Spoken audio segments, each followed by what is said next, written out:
Hola, bienvenidos a la novena cápsula de Derecho Administrativo con motivo de Navidad. Ya saben, una serie de cápsulas que estoy haciendo nada más con motivo de las fiestas. Si es la primera cápsula a la que llegan, para ver las cápsulas anteriores pueden ver los comentarios que se encuentran abajo del presente video. Y hoy vamos a hablar en una continuación de la cápsula anterior, vamos a hablar de presunción de inocencia y derecho administrativo sancionador. ¿Por qué? En la cápsula anterior hablamos un poquito de los posibles errores de fundamento en el derecho administrativo sancionador en México, donde creo que hay unos posibles planteamientos indebidos sobre los cuales se ha construido nuestro actual derecho administrativo sancionador. Esas críticas no implican que en el derecho administrativo no podamos tener algunos principios que son análogos a los existentes en el derecho penal aplicables a esto. Quizá nada más lo que hay que hacer es pregonarlos de una forma distinta, que se acerca mucho a esta idea que los tribunales siempre han dicho que se trata de moderar o adaptar los principios del derecho penal al derecho administrativo sancionador, pero está esta gran duda, como en qué momento la adaptación termina por desvirtuar la figura. Y si hay ciertas adaptaciones forzadas, realmente no hablamos de una adaptación, hablamos simplemente de mera apariencia. Y quizá habría que buscar u otros principios u otras formas de solucionar los temas. ¿Qué tengo en mente para el día de hoy? Nuestra Corte dijo en el 2014, en una contradicción de tesis, que la presunción de inocencia es aplicable al derecho administrativo sancionador y obvio agregó ahí esta advertencia que hemos referido de que si bien es aplicable, lo es con matices o modulaciones. Y no se metió en qué consistían esos matices o modulaciones. En la cápsula anterior también hablamos un poquito de los distintos alcances que tiene la presunción de inocencia, porque esto es un tema que dista de ser sencillo. No se sabe si la presunción de inocencia es un principio, es una regla, si constituye una norma constitucional que debe considerarse como principio, debe considerarse como regla. Pero esencialmente cuando se habla de presunción de inocencia, se hablan de tres alcances que tiene la presunción de inocencia dentro del procedimiento. ¿Qué tres alcances o qué tres enfoques? La presunción de inocencia es una regla sobre las cargas probatorias dentro de un proceso. Es decir, la presunción de inocencia implica plantear a quién le corresponde probar, quién tiene la carga de la prueba en un determinado proceso. Una segunda manifestación de la presunción de inocencia tiene que ver con el estándar de la prueba, es qué tanto hay que probar para vencer la presunción de inocencia. En la cápsula anterior comenté brevemente, pero la verdad es que la presunción de inocencia, por más que no se haga mucho énfasis en esto, es inherente a cualquier proceso. Simplemente hay procesos en los cuales el estándar de la prueba es sumamente alto, como es en materia penal, y sumamente disminuido, como es en materia civil. Quizá una línea de debate es qué tan fuerte es el estándar de prueba en materia de derecho administrativo. Tercero, la presunción de inocencia es una regla de trato procesal. Cómo tratar a las personas acusadas en un procedimiento determinado. Ya desde el enfoque más procesal, lo cierto es que la presunción de inocencia forma parte de las garantías del debido proceso. Es decir, no puede haber un debido proceso si no existe una presunción de inocencia.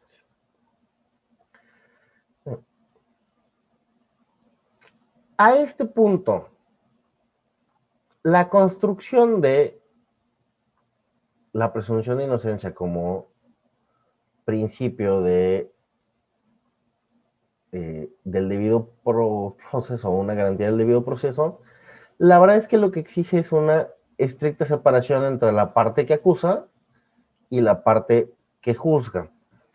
Porque la presunción de inocencia, aún en estas tres vertientes que tiene, como carga de prueba, como estándar de prueba y como trato procesal, se proyecta a lo largo de todo un proceso con distintas manifestaciones de cada una de las mismas.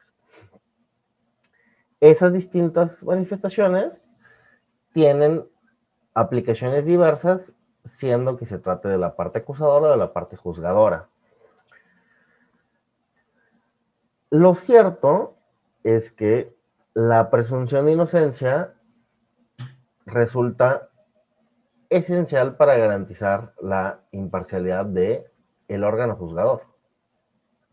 Es decir, se requiere, para que exista una verdadera presunción de inocencia, que quien tiene la carga de la prueba sea un órgano distinto de quien se encarga de valorar la prueba.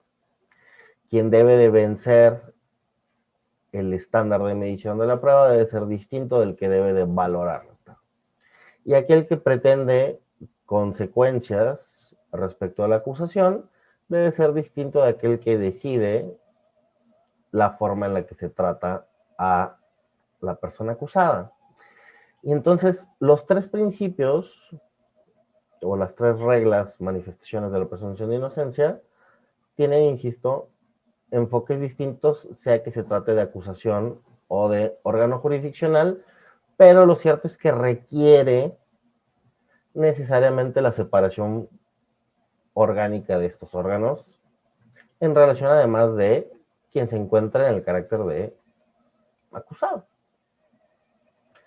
Para que exista presunción de inocencia, necesariamente debemos encontrarnos en una composición bipartita de un conflicto, el cual debe ser resuelto por un tercero totalmente imparcial.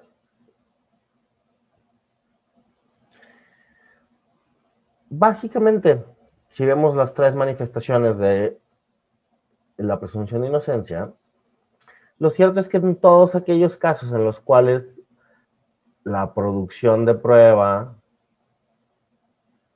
el grado de convicción que genera o el trato que se pretende dar con base en la prueba, si de alguna u otra forma se conjugan con el del decisor,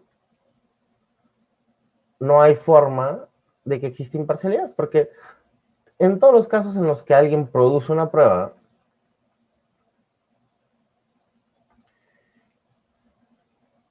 y si al mismo tiempo le toca considerar si esa prueba es suficiente o apta o permite dar un trato, ¿qué hace? Tiene un prejuzgamiento. Es decir, aquella decisión ya implicó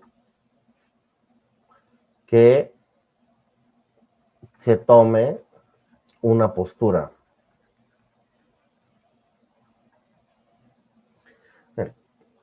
Insisto, si de alguna u otra forma la producción, valoración, etcétera, se liga con la toma de la decisión, no hay forma de considerar una imparcialidad porque ya se está tomando una postura con base en decisiones previas. ¿Por qué, en mi opinión, sinceramente no puede haber presunción de inocencia en el derecho administrativo sancionador? Porque, bueno, el grueso de los procedimientos administrativos sancionadores implican que un mismo órgano, o al menos órganos que pertenecen orgánicamente en situación de subordinación jerárquica a la administración pública, sean aquellos que producen prueba de aquellos que la valoran. Y entonces, aún en aquellos casos en los que hay una separación orgánica y se establece un órgano investigador, un órgano substanciador y un órgano de resolución administrativos frente a un tercero, lo cierto es que si estos dos forman parte de la misma estructura orgánica, no hay posibilidad de imparcialidad. El vínculo orgánico y la pertenencia que termina al final del día permite jerarquizarlos en relación a un solo superior, hace que esta producción, aunque se intenta dar una separación, sea meramente aparente.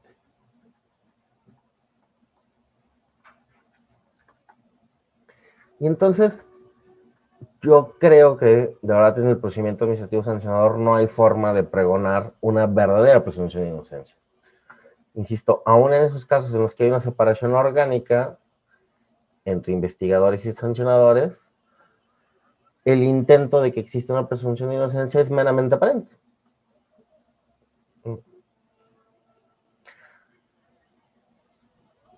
¿De qué forma se podría corregir esto? Pues técnicamente con lo que se ha intentado hacer en nuestro Sistema Nacional Anticorrupción o las faltas electorales, en materia electoral no en todas, pero en algunos casos considerados graves, o lo que existe hoy por hoy en materia ambiental, en sanciones de clausura y suspensión, en la Ley General de Asentamientos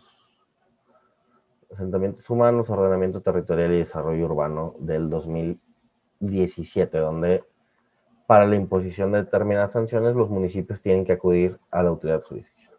¿Qué se ha intentado hacer? Bueno, separar a la autoridad administrativa de la autoridad sancionadora a la cual se le asigna la función de sanción a un órgano jurisdiccional.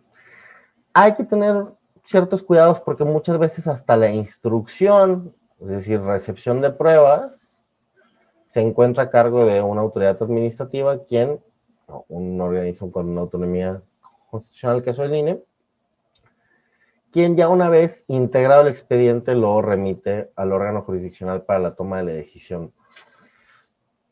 Eso quizá también afecta la imparcialidad en el hecho de que al final del día toda la integración, toda la substanciación queda a cargo de una autoridad administrativa y esa posibilidad de decidir sobre la integración de alguna u otra forma puede afectar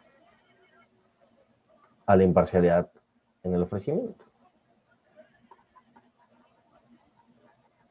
Pero son algunos intentos por separar esto. Es como la única forma en la cual verdaderamente podríamos tener una presunción de inocencia rectamente entendida. Bueno, por último, ya para no alargar mucho más esto, yo creo que la forma en la cual medio se puede solucionar esto es aceptar que entonces, si no es cierto que puede haber presunción de inocencia en el derecho administrativo sancionador,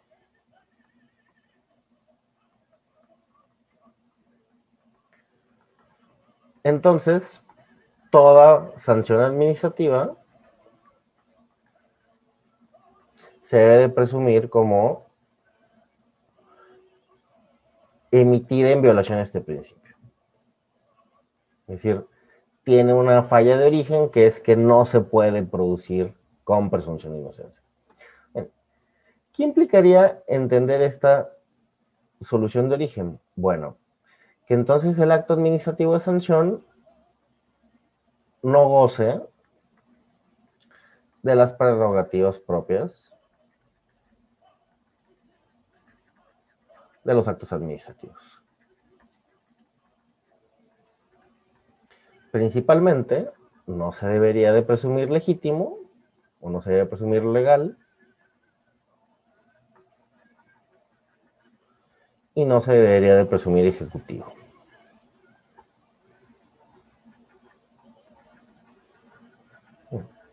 ¿Qué implicaciones prácticas tiene eso? Bueno, que habría que esperar a que, entre comillas, cause estado. Y si no causa estado porque se interpuso una impugnación, entonces la impugnación debería de implicar de entrada la procedencia de medidas cautelares contra la sanción. Es decir, la procedencia de la suspensión del acto de sanción. Y ahora sí, una vez que pasa el proceso de impugnación ante un órgano jurisdiccional con garantías de imparcialidad, en el cual un particular demanda a la autoridad sancionadora, pasadas todas las etapas hasta el dictado de una sentencia, permitirían que la sentencia que valida la sanción haya solventado de alguna u otra forma la falta de presunción de inocencia. Y en ese momento quedaría vencida, ahora sí, la presunción de inocencia. Es hasta cierto punto lo que pasa en materia penal. O sea, en materia penal la presunción de inocencia se vence hasta que la sentencia causa estado, independientemente de la posibilidad de tomar medidas cautelares en relación al acusado. Pero el trato de inocente se pierde hasta la sentencia que causa estado. ¿Qué nos cuesta o por qué nos causa tanto problema reconocer los mismos efectos en relación a faltas administrativas? No hay nada más que una cuestión histórica ahí, simplemente, pero de verdad no debería haber ningún impedimento para eso. Muy bien, espero que les haya gustado. Nos vemos en la próxima cápsula y espero sus comentarios a este contenido. Saludos.